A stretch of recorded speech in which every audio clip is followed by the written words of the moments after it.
اعوذ باللہ من الشیطان اللعین الرجیم بسم اللہ الرحمن الرحیم وحشر لسلیمان جنوده من الجن والانس والطیر فهم یوزعون حتی اذا اتوا على واد النمل قالت نملة یا ایها النمل ادخلوا مساکنکم لا يحطمنكم سليمان وجنوده وهم لا يشعرون اللهم صل على محمد وآل محمد وعجل فرجهم السلام علیکم ورحمۃ اللہ وبرکاتہ۔ اللہ تبارک و تعالیٰ کا شکر ہے کہ میں نے سورہ نمل جو قرآن مجید کا 27 نمبر کا سورہ ہے اس کی 2 آیات کی تلاوت کا شرف حاصل کیا، جن کے نشانات ہیں 17 اور 18۔ آیت نمبر 17 کا ترجمہ یہ ہے: اور سلیمان علیہ السلام کے لیے جنوں اور انسانوں اور پرندوں کے لشکر جمع کر دیے گئے تھے، اور وہ قواعد و ضوابط کے ساتھ رکھے جاتے تھے۔ آیت نمبر 18 کا ترجمہ یہ ہے کہ یہاں تک کہ ایک دفعہ جب وہ چیونٹیوں کے ایک میدان یا وادی میں پہنچے تو ایک چیونٹی نے کہا: اے چیونٹیوں، اپنے اپنے بلوں میں گھس جاؤ، کہیں ایسا نہ ہو کہ سلیمان علیہ السلام اور ان کے لشکر بے خیالی میں تمہیں رون ڈالیں اور انہیں اس کی خبر بھی نہ ہو۔ معجزات کے منکر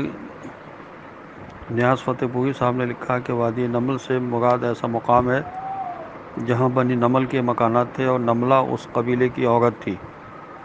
مگر کاش ان بزرگوار کو عربی آتی ہوتی تو وہ جانتے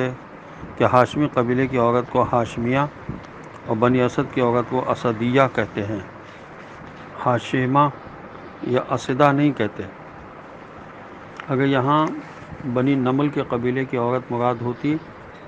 تو قرآن نملتن نہ کہتا بلکہ نملیتن فرماتا۔ یہ تفسیر فصل الخطاب میں علامہ علی نقی صاحب نے اس آیت کی تفسیر میں لکھا ہے۔ تفسیر مجموع البیان میں لکھا ہے کہ پھر یہ کہ ایسا کون سا لشکر ہوگا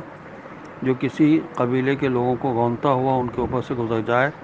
اور اسے اس بات کی خبر بھی نہ ہو۔ یہ تو چیونٹیوں ہی کے لیے ہو سکتا ہے جو بخیالی میں پیروں کے نیچے آ سکتی ہیں اور لوگوں کو خبر بھی نہیں ہوتی۔ پھر اگر یہ بات کسی عورت نے کہی ہوتی تو حضرت سلیمان علیہ السلام خدا کا شکر کیوں ادا کرتے کہ میری فوج اتنی حسن کردار کے مالک ہے کہ وہ کسی چھوٹی سے چھوٹی مخلوق خدا کو بھی ضرر نہیں پہنچاتی، اور پھر اسی کردار کو قائم رکھنے کی دعا کیوں کرتے۔ تفہیم القرآن میں اسی سلسلے میں مولانا مودودی صاحب لکھتے ہیں کہ لیکن یہ بھی احمقانہ تعویل ہے جس کا ساتھ قرآن کے الفاظ نہیں دیتے۔ اگر بالفرض النمل کسی وادی کا نام مان لیا جائے کہ جہاں بنی نمل کا کوئی قبیلہ آباد تھا، تب بھی یہ بات عربی ادب کے خلاف ہے کہ قبیلہ نمل کے ایک فرد کو نملہ کہا جائے۔ اگرچہ جانوروں کے نام پر عرب کے بہت سے قبائل کے نام ہیں، مثلا بنی کلب، بنی اسد وغیرہ، لیکن کوئی کسی بنی کلب کے فرد کو قالا کلب یا قالا اسد نہیں کہتے کہ ایک کتے نے کہا یا ایک شیر نے کہا وغیرہ۔ جدید معلومات کی روشنی میں یہ بات بعید از عقل نہیں ہے کہ ایک چیونٹی اپنی ہم جنس چیونٹیوں کو لشکر سے بچنے کے لیے اپنے بلوں میں گھس جانے کو کہے۔ ماہرین نے اس بات کو تسلیم کیا ہے کہ چیونٹیاں اپنی ہم جنس کو اشارات کے ذریعے خطروں سے بچاتی ہیں۔ اب رہا یہ سوال کہ چیونٹیوں کی آواز کو حضرت سلیمان علیہ السلام نے کیسے سن لیا،